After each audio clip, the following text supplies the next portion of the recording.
The landscape of media has changed. At one point in time, there was nothing but newspapers, then there was the TV news, but now everybody's online, telling this and telling that, giving information, misinformation, misguiding people. So I guess I got to change with the time because everybody has. Welcome back to Everybody Has a Sweet 16 edition. I'm riding solo once again. It's that time of year, holidays, things come up. So hasn't really been a busy week. It's been Thanksgiving week, but I did get a little basketball in, so we will take care of ladies first.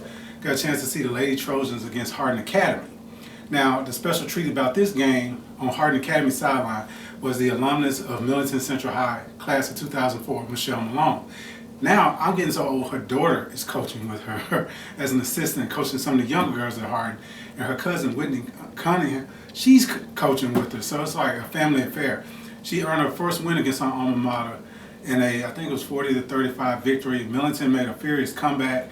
The Lady Trojans got down early. It seemed like they were playing a little hesitant. Then once they settled down, realized they can compete. You know, they had a great third quarter and a competitive fourth quarter, but just came up a little short. So my takeaway from the game is this here. Bella Rose, the young lady for Hardin Academy, is a well-rounded player. She will lead that team, and they'll be competitive in their league. And as for Millington, this is a step in the right direction. It's a progression thing. Sometimes you got to taste that bitter defeat to understand what winning really takes. So I think they're going to understand that, hey, we don't need to let ourselves down. Don't lose a game mentally before we even get out there on the court. Coach Reed pointed that out to me when we talked in the post game. So I think she was very satisfied with her team's effort in the end, but she wants them to come out mentally tough to begin with. So let's take care of our ladies' first segment and check out some highlights from the girls' game.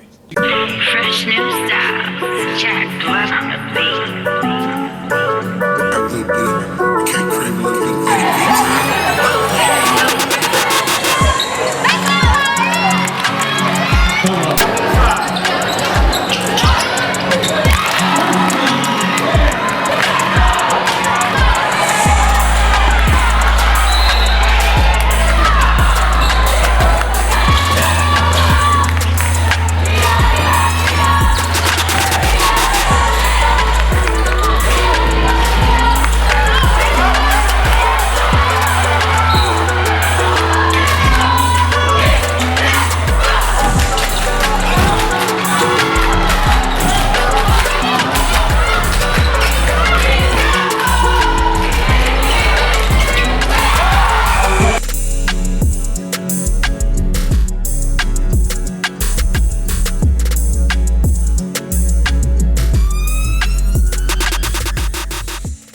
Now we're back with our second segment, which is the recap segment. We're transitioning from football to basketball, so we'll be recapping boys' games and boys' action during this time of the year. So Hardin Academy took on the Millington boys. It's 25-5 at the end of the first quarter in favor of Hardin Academy. Coach Cedric Anderson, he can coach some guards. If you're familiar with his work in the area, not only his sons, but it's a lot of kids that guard play defense. You're going to play defense, so you're going to be on his court. And Hardin Academy definitely did that. Fred Martin, number 13 for Hardin Academy, you're going to see him in a second. The kid's a phenomenal athlete. He laid down 4 dunks that still are resonating with me. I was able to catch one in photo, a couple of them in highlight, and the one that I missed was his best one. Of course, I missed his best dunk. It was phenomenal, 2-hand throwdown. The kid is good, but his backcourt mates, they are pretty good too. Now, as for Millington, my takeaway for them in this game is that they have to play a little bit more cohesive. Coach Sells, this is his first year. It's taking some time for them to get to know him, his style, and I see it coming to fruition. By the time February comes, they will play with more cohesion. He threw a lot of young players out there. He has no choice. He has a lot of young players on his team, but as Tyler goes and as Dye goes, the 2 senior leaders on the team, this Millington team will definitely advance and get better and better. So it was a good game. Now, my mission over the next few days is to get out there and see the Mumfords, Brightons, TRAs, and some of the other teams in the area and who they cross against over this holiday season. So I'm looking forward to this week of action. And hey, speaking of action, check out some of these highlights. Jack Blood on the beat. Jack Blood on the beat. Jack Blood on the beat. Jack Blood on the beat.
Sights and sounds. I ain't gonna lie. The sights that I was looking forward to this week were sweet potato pie from my mom. The fixings, the buffet style tray that she likes to let out every year in the Sellers household.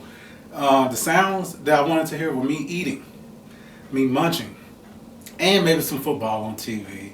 And oh yeah, definitely had to get this sound in, snoring. Oh, the turkey nap is a beautiful tradition. I just lay in my mom and dad den floor and just go to sleep. And then I wake up when I think the sun starts to go down, about 4 o'clock, 4:30. Then I wake up. So, with that being said, we had a lot of our traditional fixings. Contrary to popular belief, my family, they're pretty shocked. I don't like dressing. I don't eat dressing. I prefer stuffing. Yes, the stovetop stuff, the stuff that you open up out of the box and pour some hot water and butter. I can eat that all day with cranberry sauce, and a lot of my family members want to disown me because of this fact. I can't help it. So in the South, we have a lot of traditions, and so some people have the debate when you get your turkey. Do you top it with cranberry sauce or gravy? Which one do you prefer? Is it gravy or nothing at all? Wait, where did that voice come from? Why are you putting gravy Liyah, you said or cranberry sauce on your turkey? Oh, well, Saying. Okay, before we continue this, Liyah, are you a voice from the grave or are you just nearby? Yes, I'm in my coma because I am not well. Oh, okay, so you're not feeling too well, so you don't want to be on camera this week, but you do want to participate in this, okay? Yeah. So nothing on the turkey? Nothing. All right, what about your stuff in the dressing? If I'm a dressing person. Okay. But the dressing has to be good. If it's not good, then I will eat it with cranberry sauce. But if it's good, I'll eat it by itself. What constitutes good dressing? I don't know. It doesn't have. If it's too salty, no. If it's too, what they put in it, sagey, no. What about celery chunks? I don't think I've ever had celery in my dressing. They must be chopping it up real good. Then. Like it's either chopped up really fine or I don't ever see that stuff. So. Okay. Here's another debate. Should your dressing be firm and solid, or can it be runny? Firm. Okay. Firm. So, not like super firm, but firm like cornbread. Okay, consistency. Okay. Yeah, like it's supposed to be like cornbread, like soft and flaky, you know? Okay. See, we can talk about the dressing. All that. As a person who don't eat it, I've seen it made several times. What's the meat that should be in it? Should we have chicken, duck, hen? Turkey is the most common meat, but I recently had chicken. Is there a difference? I'm not a big fan of turkey at all. Because no matter how people say, oh, you got to do all this, you got to stuff it, juice it, do this, put butter on the skin, don't rip the skin, it still kind of turns out dry. I just like, it don't matter whatever you do to it, it's still a little dry in my opinion. Like, yes, it could be juicy, but I'm still halfway choking on the meat. So it's like, no. Well, as a person who likes to go to the gym, turkey is a source of protein. And it's not there to be delicious per se, as long as it's thinly sliced and coated in something. So, okay. Except for Kroger turkey. I don't know why I like it. It's still kind of drying, but Kroger's turkey. Oh, yeah, the $11.99 turkey that they sell in the bag next to the chicken. Mm-hmm. Yeah, year-round turkey, as I like to call it. That one's actually good. Okay. Well, so a lot of people, the cranberry gravy debate, some people make gravy with their dressing, give it gravy and all that kind of stuff. That's where that debate comes in. Now, here's another age-old debate. I'm not controversial in this black household for my opinion on this. I love sweet potato pie. I love my mom's in particular, and I make a mean one myself. The key is don't put cinnamon in it. But I digress. But I like sweet potato pie over pumpkin pie. Pumpkin pie is very basic. What about you, Miss Liyah? I like pumpkin pie over sweet potato pie. Now I know how everybody else feels. I want to disown you now. Like, you want to talk about stuff, and I like pumpkin. The pumpkin flavor is better than the sweet potato as a dessert. I hate to say it, but it's better as a dessert. The no flavor having pumpkin? Listen, right? Are you eating sweet potato lattes, or are you drinking pumpkin lattes? It's supposed to be sweet. Your argument is You're Starbucks supposed to be sweet. No, that's a coffee shop. Coffee shops all over. Okay. What?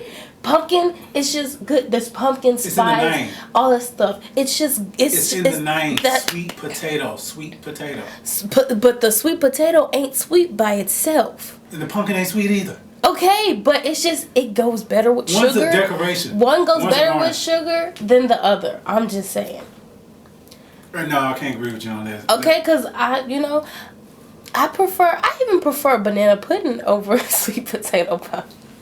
Well, not, a lot of people, yeah, because you can have some good banana pudding during the summer when it's hot. But the thing is, though, I rarely ever get pumpkin pie because I come from a black family. Yeah, So- okay. So we don't have pumpkin pie for Thanksgiving. But when I hang out with my friends, Who tend to look a different hue. yes, Okay. and they bring pumpkin pie, it is good. I like pumpkin pie better than sweet potato pie. Here's where my dilemma comes from. Raleigh's in middle school, I'm in 7th grade, and it's Thanksgiving dinner, and they said free dessert because it's our Thanksgiving lunch. And we had a little rotating belt. So everybody couldn't wait to rotate to get to all those pies. And all those beautiful orange triangle pies with the what you call the white stuff you put on the whipped cream. It was looking so pretty. And we all got excited as Negro children in inner city Memphis. And we put these on our trays. And we get to our tables. And we do like good kids like we were raised. We eat our food first. Then we go to our dessert. And simultaneously, a cafeteria full of kids go, oh, what's this? And our cafeteria lady laughs at us. Baby, those ain't sweet potato pies, those pumpkin pies. And we wanted to stab her right then and there. They're like, who does that to a pumpkin? The thing that's on the ledge for decoration. That is a decoration, not food. So yeah, we were very disappointed. I've been scarred ever since. It is a food because people drink it all the time. Where did juice come from? Huh? Where did juice come from? It's a flavor. Thank you. And first of all, and Orange juice. pumpkins, Pumpkin juice, please. just like sweet potatoes, they get a little, greasy and they look a little saucy, whatever. When you cook it, that's the same thing with pumpkin.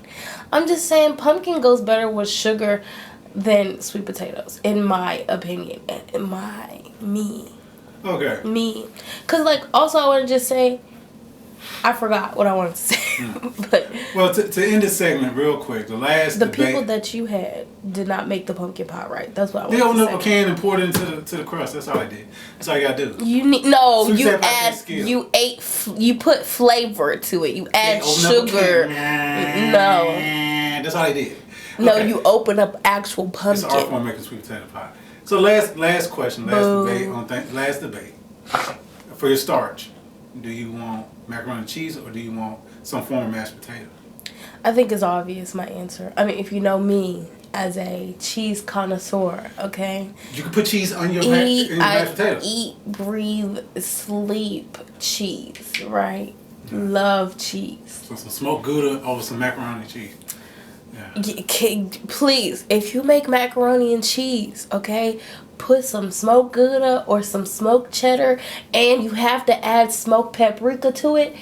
Oh my gosh, it's so good. Now for my mashed So potato, mac and cheese, yeah, for my I'm mashed picking mac potato, and they're cheese. traditional. Little salt and pepper, put sour cream in it. You do the twice bake. You can put cheese on top of it and then have a little layer. So potatoes, you get some love from me. I can take either one, as long as they're tasteful and taste good. That's all. Macaroni, cheese, or mashed potato. But yeah, each household is their own. And if you're blessed enough to go over somebody's house and they invite you over for Thanksgiving, just say a blessing, bless the food, and then you tear it up. So to transition, I think I did some silly little intro for my Thursday with Thomas workout segment. I'll just throw that in here to get you through. Welcome to another Thursday with Thomas. And as you can see, today is Thanksgiving. And we about to do our big back routine here in the Sellers household with all this food. Got a little bit more to get. But before you get big back this way, you gotta get big back in the gym. I wanna show you a routine that I like to do of 5 exercises. And today is Thanksgiving. What's most important is spending time with those you love and taking time to thank God for the blessings that you have in your life. Because remember, spending time with your family is 1 in a million.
Woo.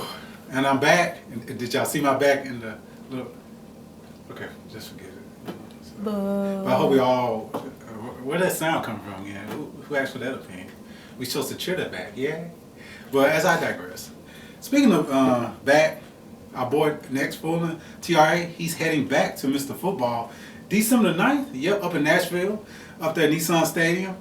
He's heading back up there as a finalist. Let's hope he brings it home this year. He's a finalist in Division II Single A for Tipton Rosemark Academy. He'll be going against 2 other kids to see who will be Mr. Football. Also from our area of note, Calvin Perkins of Southwind is a finalist for Mr. Football in Class 6A Division I. But sadly, it's going to be a bittersweet moment for the young man, the senior. His team, Southwind Jaguars, went up against Ravenwood, came up short 28-25. So Ravenwood advances to the 6A championship game to be played next week. I think they're taking on the powerhouse Blackman. So great season from Southwind, 13-1. Man, a lot of teams can't win 13 games in 1 year. And Mr. Perkins will definitely be heading on to the next level. Hopefully, let's hope he has some hard work to take with him to add to his amazing resume and his years at Southwind. But congratulations to the Jaguars. And another team in our direct coverage area, sister paper, the Covington Leader, they cover Covington Chargers. They came up a little short against their rival Martin Westview. Westview has been owning them of late, but they were very competitive, only losing 40-34. Coach J.R. Kirby and the crew came up just a little short in Class 3A. So Westview, they'll be heading out to the state championship game. So check your local listings as the games will be played Thursday, Friday, and Saturday of next week. They break them up into 3 classes, 3 sections. The private school 3 championships will be played in 1 day. The odd numbers will be played on 1 day, and then the even numbers will be played on 1 day. So check your local listings and see when the area teams are playing. And if you're not going up there to Cookeville, just watch on TV. Tennessee has a lot of great talent. You know, Texas A&M having a special year. They wouldn't be having a special year if it wasn't a kid from Pearl Cone. So you never know who you're watching. The next superstars have to start somewhere. And speaking of today's college players, our Memphis Tigers took a tough one to Navy. I'm still wondering across my heart. I think an 8-4 season. I know we had playoff dreams there for a second, but things just started to unravel a little bit for our Tigers. So they took another tough loss to Navy. So now we'll be waiting on what bowl game. Hopefully they get to go somewhere warm so the Tiger alumni can travel and enjoy a nice vacation spot while catching the Tigers play their last game on a solid season. And I have to say this as a 44-year-old man who grew up watching the Tigers lose year after year, never make a bowl game. To see us disappointed with an 8-win season, it's kind of cool. It's like we wanted more, we expect more. We are spoiled now. So the program has definitely headed into a better direction. Because I remember this time we'd be throwing a parade downtown for an 8-win season for the Memphis Tiger football team. But now we got these spoiled kids like my daughter just like, we lost again. Oh, so yeah, that's a sign of good things to come. So, and hopefully with the new stadium, the new look stadium, and some thing, and maybe losing enough gonna help us hold on to our coach. You know what I'm saying? We let one coach go, and now Florida State has that problem. Sorry, Coach Norvell. But yeah, so sometimes God does everything for a reason. The blessing work out in our way. This is not our time yet as the Tigers, but maybe we'll land a big conference and all that stuff down the line. But we have to keep this momentum going. So let's support them in their bowl game. And as I get done rambling on here, football, season for high school is going to come to an end next week with the state championships. And then we'll be paying attention to the bowl games in college football. And then we'll switch over to the NFL and the pros, getting ready for the Super Bowl. But in between all that time, we got to get ready to enjoy some high school basketball. And I'm going to sneak out and get out and see some wrestling this week. So, and I think Millington has a Hall of Fame coming up, so we'll have some highlights from there. So we're going to keep this thing going that everybody has, and hopefully my esteemed co-host, Miss Liyah, my little baby girl, she'll feel better on next week. And she tell me to wrap it up. What? I'm sorry. It's hard coming back from a coma. I do have a Liyah Lynn's idea. So, with football season ending, sadly, we will see some clips, some highlights throughout the season of the games that Liyah went to. Oh, so because Liyah kept her Liyah Lynn's clips. Okay, so can I guarantee them they'll see the 2 Mr. Football finalists, Mr. Perkins of Southwind and Mr. Fulton of TRA? Okay, and Mr. West End Media himself, co-op. Okay, so hey, well, y'all heard it. Happy belated Thanksgiving to everybody. Happy holidays, all that good. Well, you're gonna see us during the holidays, Lord's willing. But here's Liyah's Lens. Best of 2025 football season. GTG. Ooh, that's Chad Blunt on the beat, baby.